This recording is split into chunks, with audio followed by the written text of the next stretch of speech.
Bienvenue, je suis Perrine Corvézier, la fondatrice d'Azimut. Azimut, c'est le guide des parents pour une orientation scolaire et professionnelle sur mesure avec votre enfant. Nous nous appuyons sur près de 100 spécialistes de l'orientation pour vous informer et vous conseiller. Pour découvrir l'ensemble des ressources Azimut, rendez-vous sur azimut-orientation.com. Vous pourrez notamment vous inscrire à notre newsletter. Je laisse place maintenant au contenu de cet épisode. Bonne écoute. Bonjour, aujourd'hui on va parler des bonnes questions à poser pour éviter les conflits avec votre ado. Vous avez remarqué que parler d'orientation avec votre adolescent se termine souvent, ou parfois, par des tensions ou un silence. Un mot de trop, une question mal posée et hop, la discussion dérape. Rassurez-vous, vous n'êtes pas seul. De nombreux parents vivent la même situation. L'orientation scolaire est un terrain sensible où se mêlent peur de l'échec, besoin de liberté et désir de sécurité. Pourtant, le dialogue est possible, à condition de poser les bonnes questions. Alors pourquoi les discussions sur l'orientation dégénèrent souvent ? Eh bien, l'orientation scolaire est bien plus qu'un choix d'études. C'est un moment où votre ado cherche à comprendre qui il est.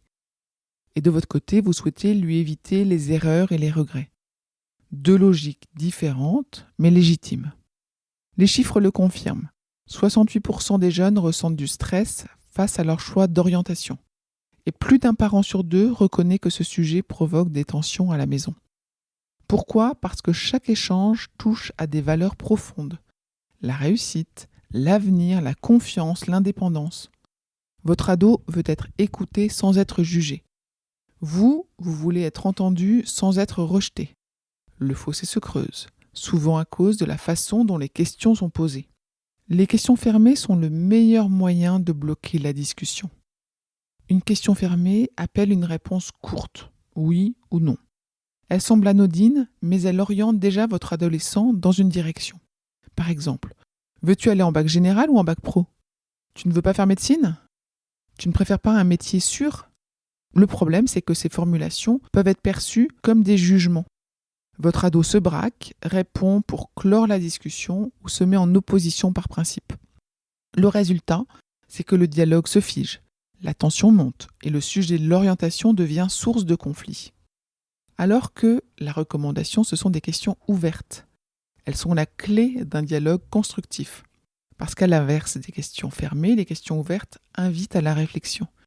Elles laissent à votre adolescent la liberté d'exprimer ses envies, ses doutes et ses valeurs, sans craindre d'être contredit.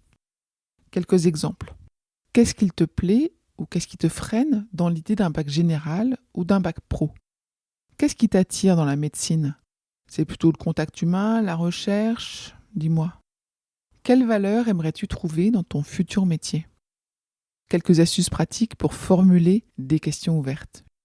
Utilisez le quoi, le comment, le pourquoi pour ouvrir la réflexion. Évitez les questions qui contiennent déjà votre avis. Accueillez les réponses sans chercher à conclure tout de suite. Les bénéfices sont immédiats.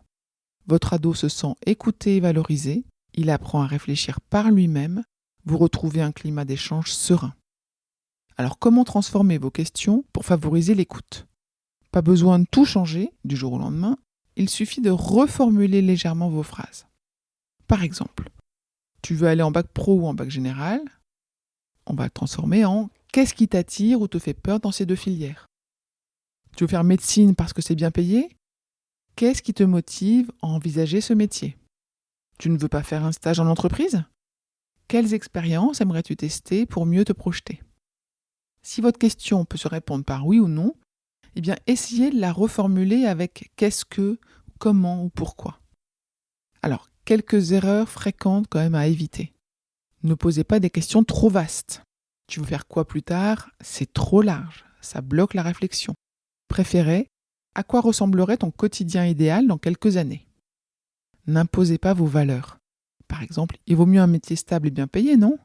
Ça sous-entend un jugement. Reformulez, qu'est-ce qui compte le plus pour toi dans ton futur métier ? Ne posez pas de fausses questions ouvertes. Tu ne crois pas que la fac c'est mieux ? Derrière l'apparence du dialogue, c'est une direction imposée, reformulée par « Quels avantages et inconvénients vois-tu entre la fac et une autre formation ?» Et préparez-vous à un vrai échange. Avant d'aborder le sujet, prenez un moment pour vous poser quelques questions. Est-ce que je suis prêt à écouter sans corriger ni juger ? Est-ce que je suis capable d'accepter une opinion différente de la mienne ? Est-ce que j'ai envie de comprendre avant de convaincre ? Si la réponse est oui, vous avez déjà fait un grand pas. L'écoute active, c'est un signe de confiance et de respect mutuel. Ce sont les deux piliers d'une orientation apaisée. Je vais conclure en disant que l'orientation, c'est une aventure à vivre en famille. Accompagner un adolescent dans ses choix, c'est pas décider à sa place. C'est l'aider à se poser les bonnes questions, à explorer ses possibles et à prendre confiance en lui. En posant les questions ouvertes, vous lui montrez qu'il a le droit d'hésiter, d'essayer et de se tromper et de recommencer. C'est ainsi qu'il apprend à construire son propre chemin, un chemin qui lui ressemble. Je vous retiens quelques instants.